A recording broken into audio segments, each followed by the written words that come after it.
de la ciudad. Saludamos a Ignacio Cobarqui, es presidente de Carvap y es un gusto tenerlo aquí en el aire de la Bahía. Ignacio, buen día. Buen día, ¿cómo les va? ¿Todo bien? Muy bien, gracias por estar allí. Bueno, decisión del gobierno de bajar las retenciones, no solo en la carne, sino también en otros en otras situaciones específicas que están vinculados al campo.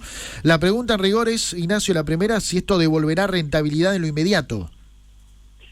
Sí, hay que analizarlo nuevamente, primero cultivo por cultivo y después por región, ¿verdad? Hay un tema también que hoy el flete incide muchísimo en costos, así que bienvenido sea, porque en verdad, según incluso un informe que había hecho el Grupo CREA, previo, ¿se acuerdan que el 30 de junio había una baja parcial y a partir de ahí volvía a los niveles altos? Bueno, hasta ahí lo que se decía es que si se continuaba con esa baja parcial, que hoy es definitiva, bueno, había mayor rentabilidad en el orden de que ya no era el 90% de la superficie de soja arrendada que no daba rentabilidad, sino que era el 60% y con algunas particularidades. Así que para muchísimas áreas devuelve rentabilidad. En otras, por supuesto, el número va a ser más fino, pero en definitiva es, yo creo, un buen punto de partida para seguir discutiendo a ver de qué manera vamos hacia las retenciones cero en todo cultivo y en toda producción, por ejemplo la carne, ¿no? Y ahora, ¿vos creés que este gobierno, tal como prometió, va a ir en rigor a bajar a cero justamente las retenciones?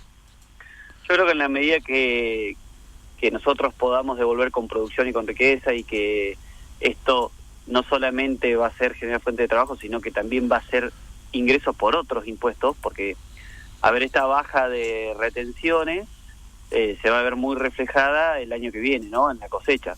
Pero hoy, como cambian nuestros costos y bajan los índices o los rindes de indiferencia, hoy vamos a salir a sembrar más. Entonces, todas esas hectáreas que por ahí no se iban a hacer, hoy generan gastos que pagan IVA, pagan ingresos brutos, pagan tasa, bueno, todo eso que moviliza y llega todos los meses al gobierno. Entonces, en vez de esperar a que los exportadores liquiden, bueno, en verdad ahora lo que va a ver el gobierno es que a fin de mes o a principio de mes le va a entrar el IVA de todos esos gastos, y es uno de los impuestos que más recauda el Estado Nacional. Entonces, yo creo que en la medida que vayamos demostrando eso y vaya entrando caja, hay que seguir discutiendo de qué manera aumentamos esa producción, aumentamos todo ese volumen de movimiento para ir tendiendo hacia cero. Yo entiendo que si no lo hacemos con este gobierno que reconoce todo el tiempo que las retenciones son un robo y que están alineados con nosotros, difícilmente lo hagamos con otros gobiernos que han hecho uso de las retenciones no solamente para hacer un discurso del odio, como de quitarle a los pobres, quitarle a los ricos para darle a los pobres, sino también para incluso despifarrarla y hasta robársela, pues no la vemos en ningún lado, esos 200. Ignacio, ¿no? y para el consumidor, ¿cuándo comenzaría a tener impacto? No, bueno, eso es muchísimo menor el impacto.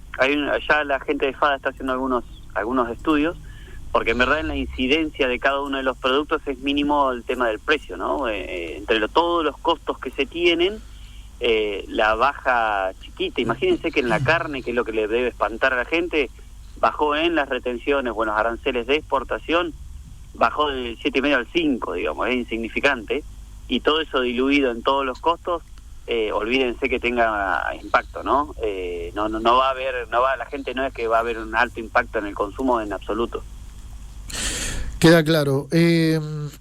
¿Por qué gran parte del país, lo has escuchado, Ignacio, imagino, piensan que ustedes, los productores o los empresarios, son una especie de mala palabra?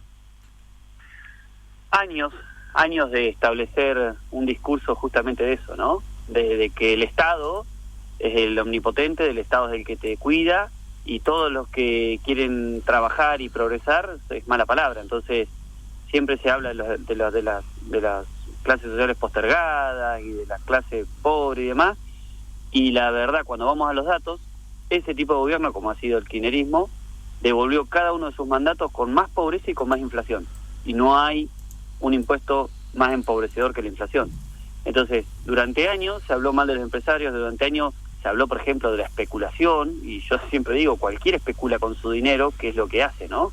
Hasta el que gana un sueldo, si va a comprar una bici, averigua en 2 o 3 lugares especulando cuál es el lugar más barato para comprarla. O sea, todos cuidan sus recursos. Entonces, todo ese discurso, bienvenido sea una nueva Argentina que habla de que aquel que arriesga, aquel que quiere invertir, aquel que, acordémonos que el 70% de la agricultura de la Argentina se hace sobre campos alquilados, no son dueños de campo, ¿no? Entonces, bienvenido sea ponderar a que se esfuerza, donde el anterior presidente había dicho que no existía esto de esto del esfuerzo, ¿no? Que no valía la pena, para eso estaba el Estado. Bueno, no, hay que esforzarse, hay que trabajar, como todo el mundo ha hecho en esta Argentina grande, y bueno, tenemos que volver a hacerlo, ¿no? En ese sentido, bueno, los trabajadores rurales también trabajan, y aquí hubo una manifestación la semana pasada mencionando los bajos sueldos. ¿Esto de las retenciones podría aplicarse, o sea, podría beneficiar a los trabajadores de Huatre, por ejemplo? No sé si directamente, eso en realidad hay comisiones nacionales que se dedican a debatir los aumentos de sueldo, ¿no? Como todas las paritarias que existen en el país. Esto es como los maestros, empleados del Estado, como los policías, bueno, todo lo que hoy está en discusión de cómo los sueldos alcanzan el retraso los sueldos retrasados alcanzan la inflación acumulada. Yo creo que hoy todo está en discusión, incluso creo que de los únicos gremios que han salido más o menos hechos en la Argentina son los bancarios. Después todo el mundo está tratando de acomodarse de acuerdo a los nuevos costos y a que en la Argentina empiece a generar la capacidad de pagar buenos sueldos. Hablamos cuando nos dicen que no, que el campo paga y negree, que no sé qué, digo, el primer negrero es justamente lo que les están diciendo a ustedes, que el campo lo hace, que el Estado paga los peores sueldos, como los maestros, los policías, pagan negro y paga de la peor manera, porque en verdad no entran ni siquiera los pagos en el recibo sueldo, entran como extra. Entonces el día que se jubilan por 2 mangos. Hablamos con Ignacio Kovarki, es el presidente de CARVAP, que es la Confederación de Asociaciones Rurales de Buenos Aires y la provincia de La Pampa. Ignacio, haciendo esta mirada general del sector agropecuario, volvemos en un ratito a hablar del tema de retenciones. ¿Cuál es tu mirada sobre lo que muchos empleados dicen, la desarticulación del INTA? Han llegado decenas y decenas de retiros voluntarios, y obviamente que INTA es campo. ¿Cuál es tu mirada al respecto de esta decisión, que para mí sigue siendo muy polémica por parte del gobierno? Fue polémica, es polémica, y para nosotros hemos hecho muchísima fuerza. ¿Pero están de acuerdo o no con la medida de Milei? Con la medida tal cual salió, no. De hecho, hemos sacado comunicados al respecto. CARVAP ha tenido una posición firme en la cual lo que sosteníamos es que puede ser necesaria una reestructuración, puede ser necesaria la revisión de muchísimas líneas de investigación y personal, pero lo que nosotros siempre planteamos es, primero hay que decidir, como cuando nació el INTA, qué es lo que se quiere investigar, qué INTA se quiere de acá al futuro, porque ha cambiado absolutamente todo en el campo argentino, y a partir de ahí ver qué personal se necesita y ver qué se hace con el resto, ¿no? Entonces acá, ¿qué se hizo? Al revés. Se pide sacar gente sin tener idea de qué INTA se quiere. Entonces es muy probable que los mejores investigadores, que son los que tienen mejor currículum y mejor formación, se vayan al sector privado y nos quede toda la gente que por ahí entró justamente en gobiernos donde se entraba por acomodo, ¿no? Donde incluso querían entrar por los gobiernos anteriores en SENACE y en INTA, metieron cantidad de gente, y del consejo directivo de que formaban las entidades era imposible frenarlo porque venía por mandato político. Entonces nosotros lo que queremos todavía es discutir de cómo quedó ese consejo. Hoy sacaron las universidades, sacaron el grupo CREA, quedaron las entidades, pero al parecer las entidades no van a tener incidencia sobre el manejo del INTA, y sobre todo sobre el manejo económico.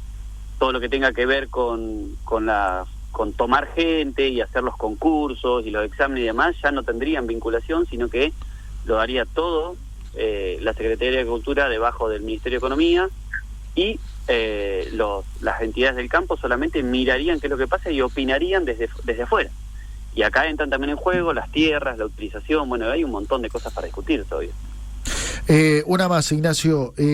¿Cuándo ya comenzaría a impactar la baja de la reducción, digo, de lo que tiene que ver con esta decisión que ha tomado el gobierno de las retenciones? ¿Esto ya es inmediato? El presidente dijo a partir de hoy, ¿no? Ahora falta un decreto que estaremos expectantes de que salga, y a partir del día que figure en el decreto será vigente, pero hasta que no aparezca un decreto, digamos, no lo podemos decir. El presidente dijo a partir de hoy, así que espero lunes, hoy martes, en algún momento salga ese decreto. Y una más que te pregunto, ¿cómo ves al productor agropecuario de Buenos Aires y de La Pampa, en líneas generales? ¿Qué estás viendo con charlas, seguramente con reuniones, como obviamente sos el titular de CARVAP, tenés permanente contacto? ¿Qué estás viendo en nuestra zona, en el sudoeste básicamente? Lo que veo es la idea de que comparten con este gobierno los lineamientos generales de la macroeconomía, comparten, digamos, muchísimas de las cosas que se están haciendo, pero que la rentabilidad manda, entonces se necesita seguir trabajando en dos cosas muy fuertes, en devolver rentabilidad al productor y en infraestructura. Todas las rutas alrededor de Bahía Blanca, sobre todo después del desastre que ocasionó aquella tormenta, se cayó un puente, hicieron que se desvíen por camino a tierra, esos caminos a tierra se destrozaron. Bueno, toda una infraestructura que necesita sostener la producción actual, y si se quiere crecer, por supuesto, tiene que sostener ese mismo crecimiento de producción, porque primero sale por un camino de tierra y después va por rutas, ¿no? Hemos destrozado en la Argentina los trenes, así que hay dos reclamos muy fuertes: devolver rentabilidad, que es que hizo el presidente el día sábado. Nosotros entendemos que es recién un mojón, un punto de inicio para discutir la baja hasta cero, y la infraestructura. Son dos temas que hay que trabajarlos muy fuerte. Ignacio, gracias, muy amable por atendernos. Gracias a ustedes y un gran saludo. Igualmente. Ignacio Cobarqui es el presidente